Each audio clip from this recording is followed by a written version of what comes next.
দৈনিক কালবেলা। বিএনপির কেন্দ্রীয় শূন্যপদ পূরণের উদ্যোগ নিন। ইসলামী ব্যাংকগুলো একীভূতকরণের সুফল নিয়ে সংশয়। বিনিয়োগকারীরা আমলাতান্ত্রিক জটিলতা নিরসন চান। দৈনিক সমকাল। রপ্তানি খাতে আপাতত স্বস্তি। এদিকে বাধা অপসারণ চান উদ্যোক্তারা, সমাধানের প্রতিশ্রুতি সরকারের। অংশগ্রহণকারীদের অর্ধেকেই 3 দেশের 25% প্রবাসী।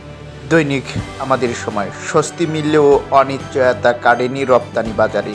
এদিকে ট্রাম্প পিছু হাঁটলেন নাকি নতুন কৌশল? 10 বছর পর শেরাটন হোটেল ভবন নিজেদের অংশ বুঝে নিল ডিএনসিসি। দৈনিক আমার দেশ।